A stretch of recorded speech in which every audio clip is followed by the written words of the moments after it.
राज्यातील 16,96,000 शेतकऱ्यांना कर्जमाफीचा लाभ मिळालेला आहे। एकूण 13,600 कोटी रुपयांची कर्जमाफी करण्यात आली। यादीची सहकार आयुक्त दीपक तावरेंनी घोषणा केली आहे। अहिल्यानगर जिल्ह्यातील सर्वाधिक 1,32,634 शेतकरी पात्र झाले। कर्जमाफीची प्रक्रिया महिन्यामध्ये पूर्ण होणार आहे। राज्यातील शेतकऱ्यांसाठीच्या 50 मोठ्या ठळक बातम्या। पुण्यश्लोक अहिल्यादेवी होळकर कर्जमुक्ती योजनेचा प्रत्यक्ष लाभ शेतकऱ्यांच्या बँक खात्यामध्ये जमा करण्यास आता सुरुवात झाली आहे। राज्यातील रायगड, रत्नागिरी, सिंधुदुर्ग, ठाणे आणि छत्रपती संभाजीनगर व यवतमाळ या 5 जिल्ह्यांमध्ये कर्जमाफीसाठी पात्र झालेल्या शेतकरी संख्या 1 लाखापेक्षा जास्त आहे। शेतकऱ्यांसाठी आनंदाची बातमी। मागील पीक विम्याची भरपाई शेतकऱ्यांच्या बँक खात्यात जमा होण्यास आता सुरुवात झाली आहे।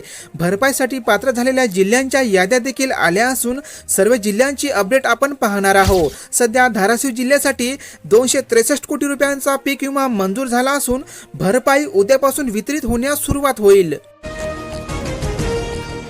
राज्यभरात पावसाचा जोर तीव्र होण्याची शक्यता। महाराष्ट्रामध्ये मान्सून पुन्हा एकदा सक्रिय झाला असून पुढील 2 दिवस कोकण, मध्य महाराष्ट्रातील घाटमाथ्यावर अतिमुसळधार पावसाचा ऑरेंज अलर्ट तर मराठवाडा व विदर्भातील काही भागामध्ये मध्यम पावसाचा येलो अलर्ट देण्यात आला आहे। कर्जमाफीसाठी पात्र शेतकऱ्यांची मोफत ई-केवायसी करण्याचे दिले निर्देश। शासनामार्फत कर्जमाफीच्या याद्या जाहीर करण्यात आल्या आहे। संबंधित शेतकऱ्यांनी बँकेत जाऊन बँक खात्याचा तपशील व कर्जमाफीची माहिती पडताळून पाहावी। तसेच यादीमध्ये नाव असलेल्या पात्र शेतकऱ्यांनी ॲग्रिस्टा क्रमांकासह महा ई सेवा केंद्र किंवा CSC केंद्रावर जाऊन ई-केवायसी व आधार प्रमाणीकरण करावे। पावसाने कांदा रोपे सडली, शेतकऱ्यांचे नुकसान, मशागतीवर केलेला खर्च वाया जाण्याची भीती। आता झालेल्या जोरदार पावसाने कांदा रोपे वाफ्यामध्ये पाणी साचल्याने रोपांची मुळे कुजून रोपे सडू लागली आहे। शुद्ध दुधाला चांगला भाव येणार, शेतकऱ्यांना अनुदानावर गाय म्हशी मिळणार। ग्रामीण तरुणांसाठी मुख्यमंत्री पशुधन योजना सुरू करण्यात आली असून त्याद्वारे बेरोजगारांसाठी रोजगारांची संधी होणार उपलब्ध। राज्यातील शेतकऱ्यांना आनंदाची बातमी। नमो शेतकरी योजनेचा प्रलंबित असलेला हप्ता आता लवकरच शेतकऱ्यांच्या खात्यात होणार जमा। मिळालेल्या वर्तमानपत्राच्या माहितीनुसार नमो योजनेचा हप्ता जुलै महिन्याच्या शेवटच्या आठवड्यामध्ये जमा केला जाऊ शकतो। एल निनोचे सावट, तरीही पीक विमा योजनेकडे शेतकऱ्यांची पाठ। 31 जुलै अंतिम मुदत। केवळ 8.56% शेतकऱ्यांनी काढला पीक विमा। गतवर्षीच्या तुलनेमध्ये यावर्षी नोंदणीमध्ये झाली घसरण। ग्रामपंचायत तहसीलमध्ये लागणार कर्जमुक्ती पात्र शेतकऱ्यांच्या याद्या।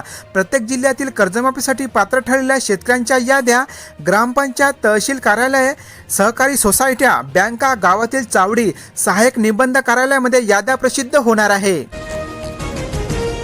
पिकासह तणही वाढले पण निंदनासाठी मजूर मिळेना। 5 तासासाठी 250 रुपये तर 7 तासासाठी 350 रुपये मजुरी। शेतातील पिकातील तण नियंत्रण करण्यासाठी फवारणी व खुरपणी करण्यासाठी मजूर मिळणे कठीण। भेसळयुक्त खत पीक नासवणार, घरी शुद्धता कशी तपासणार? खत विकत घेतल्यानंतर विक्रेत्यांकडून GST सह पक्क्या बिलाची पावती घ्यावी। घरच्या घरी भेसळ म्हणजेच बोगस खते तपासण्यासाठी सोप्या पद्धती बघा। 4 लाख रेशन लाभार्थी आले शासनाच्या रडारवर। अधिक उत्पन्न व संस्थाचालक व 4 चाकी वाहन असणाऱ्या लाभार्थ्यांचे रेशनमधून नाव वगळण्यात येत आहे। सॅटेलाइट सर्व्हेमुळे बागायती शेती दाखवली कोरडवाहू।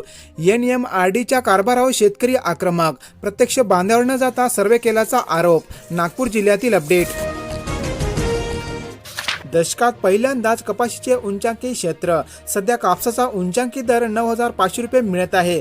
तसेच कमी जास्त पावसामुळे सोयाबीनचे होणारे नुकसान पाहता यावर्षी शेतकऱ्यांचा कल कापसाकडे सर्वाधिक आहे।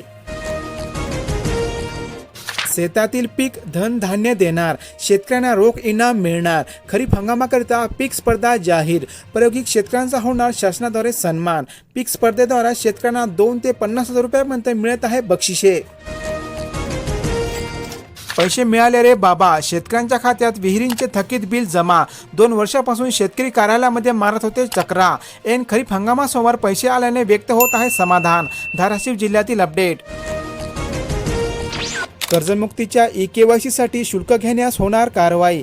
आधार प्रमाणीकरण ई-केवायसी साठी सध्या सीएसटी केंद्रावर शेतकऱ्यांची मोठी गर्दी दिसून येत आहे. सीएससी केंद्रावर विनामूल्य सेवेचे बोर्ड लावण्याचे सहकार आयुक्तालयाने दिले आदेश. 80,000 शेतकऱ्यांना 582 कोटींची कर्जमाफी. पुण्यश्लोक अहिल्यादेवी होळकर कर्जमुक्ती योजनेला आला वेग. 1,60,761 शेतकऱ्यांची माहिती पोर्टलवर आली. परभणी जिल्ह्यातील अपडेट. स्मार्ट मीटर बसवण्याची प्रक्रिया स्थगित करा. जिल्हाधिकाऱ्यांना दिले राष्ट्रवादी काँग्रेसचे निवेदन. स्मार्ट विद्युत मीटरमुळे ग्राहकांना अवाजवी वीज बिल येत असल्याच्या तक्रारी वाढल्या. जिल्ह्यातील 1,00,000 शेतकरी कर्जमुक्त, पण ई-केवायसी साठी संकेतस्थळ चालेना. शासनाने याद्या केल्या प्रसिद्ध. सीएससी केंद्रावर शेतकऱ्यांच्या लागल्या रांगा. तांत्रिक अडचणीमुळे शेतकरी आले त्रस्त. छत्रपती संभाजीनगर जिल्ह्यातील अपडेट. पावसाअभावी पिके सलाईनवर, तरीही विमा भरण्याकडे पाठच. मुदत संपायला उरले केवळ थोडेच दिवस. आतापर्यंत जिल्ह्यातील केवळ 90,000 हेक्टर क्षेत्राचा संरक्षित विमा करण्यात आला. धाराशिव जिल्ह्यातील अपडेट. ड्रॅगन फ्रूट ग्राहकांच्या आवाक्यात. आरोग्यदायी फळाला पसंती. आकर्षक रंग आणि आरोग्यासाठी फायदेशीर असलेले ड्रॅगन फळाला सध्या ग्राहकाद्वारा पसंती देण्यात येत आहे. रेशन कार्ड धारकांनी ई-केवायसी पूर्ण करा, अन्यथा धान्य पुरवठा होणार खंडित. धान्य वितरणामध्ये पारदर्शकता आणण्यासाठी व बनावट रेशन कार्ड धारकांना आळा घालण्यासाठी रेशन धारकांना आता ई-केवायसी करण्याचे केले अनिवार्य. पोषण आहार ही चवदार होणार. अंगणवाडीतून व्हेज पुलाव देणार. घरपोच पोषण आहार योजनेमध्ये बदल. पदार्थांचा समावेश. 6 महिने ते 3 वर्ष वयोगटातील बालके, गरोदर महिलांना आता मिळणार लाभ.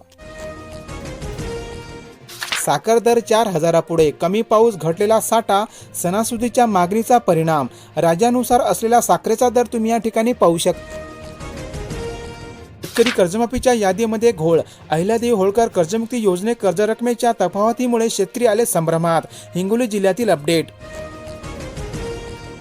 पैशाअभावी शिक्षण नाही सुटणार. विद्यार्थ्यांना 6,000 रुपये मिळणार. जिल्ह्यातील शहरी व ग्रामीण वसतिस्थानातील मुलामुलींना मिळणार वाहतूक भत्ता. घरापासून शाळा दूर असलेल्यांना फायदा. कर्जमाफी 200 कोटीवर जाणार. 12,000 शेतकऱ्यांनी केले आधार प्रमाणीकरण. बीड जिल्ह्यातील 40 कोटी रुपयांची कर्जमाफी जाहीर करण्यात आली असून बीड जिल्ह्यातील तालुकानिहाय शेतकरी संख्या तुम्ही या ठिकाणी पाहू शकता. जिल्ह्यामध्ये खरीपाच्या 80% पेरण्या पूर्ण. क्षेत्र घटवूनही सर्वाधिक पेरा कपाशीचाच. सोयाबीन, तूर, भुईमुग, ज्वारीचे क्षेत्र वाढले. मका जैसे थे. पावसाच्या ओटीवर पिके धोक्यात. छत्रपती संभाजीनगर जिल्ह्यातील अपडेट. विम्याचे 12.5 कोटींची भरपाई जमा. पर्जन्यमान नोंदणीतील तफावत दूर झाल्याने 1,500 शेतकऱ्यांना मिळणार लाभ. सांगली जिल्ह्यातील आंबा, द्राक्षेचा पीक विमा झाला मंजूर. जिल्ह्यातील 15,000 शेतकरी अद्यापही कर्जमुक्तीच्या प्रतीक्षेत. पहिल्या यादीमध्ये 37,865 शेतकऱ्यांचीच कर्जमाफी. आधार प्रमाणीकरण नंतर मिळणार लाभ. सांगली जिल्ह्यातील अपडेट. शेत रस्त्यांचे आता होणार मॅपिंग. 7/12 उतार्यावर मिळणार नोंद. अल्मेरामध्ये आयोजित समाधान शिबिरामध्ये आमदार पाटील यांची माहिती. असे लाड काय कामाचे. मुलांना वाहन देणाऱ्या पालकांकडे दुर्लक्ष. शाळाकाळी मुलांच्या हातामध्ये सुसाट दुचाकी. पालक अद्याप कारवाईपासून दूर. अनेक जिल्ह्यामध्ये सोयाबीनच्या दरात थोडीफार वाढ झाली आहे. राज्यातील विविध बाजार समितीमधील वाढलेले सोयाबीनचे आजचे ताजे दर तुम्ही या ठिकाणी बघू शकता. अनेक जिल्ह्यामध्ये हंगामाच्या शेवटेसरती कापसाचे दर वाढले आहे. राज्यातील विविध बाजार समितीमधील असणारे आजचे कापसाचे वाढलेले दर तुम्ही या ठिकाणी बघू शकता. राज्यातील अनेक जिल्ह्यामध्ये कांद्याच्या दरात थोडीफार घसरण झाली असून राज्यातील विविध बाजार समितीमधील असणारे कांद्याचे दर तुम्ही या ठिकाणी बघू शकता. राज्यातील अनेक जिल्ह्यांमध्ये मक्याच्या दरात थोडीफार घट झाली आहे. राज्यातील विविध बाजार समितीमधील असणारे मक्याचे आजचे ताजे दर तुम्ही या ठिकाणी बघू शकता. पीकच उगवले नाही मग विमा कसा काढणार. पेरणी केलेल्या शेतकऱ्यांनी तातडीने विमा भरावा असे आवाहन शासनाकडून वारंवार केले जातात. मात्र बोगस बियाण्यामुळे पीकच उगवले नाही अशा शेतकऱ्यांनी विमा कसा भरावा शेतकऱ्यांचा सवाल. बाजार समित्यामध्ये चियाच्या दरात पुन्हा तेजी. आवक मात्र नगण्य. 15 दिवसामध्ये प्रति क्विंटल 950 रुपयांची झाली वाढ. वाशिम कृषी उत्पन्न बाजार समितीमध्ये चियाला कमाल 18,950 रुपये. या व्हिडिओला शेवटपर्यंत बघितल्याबद्दल तुमचे आभार. अशाच प्रकारच्या झटपट बातम्या दररोज पाहण्यासाठी आपल्या या YouTube चॅनलला आत्ता सबस्क्राईब करा आणि रहा अपडेट. धन्यवाद.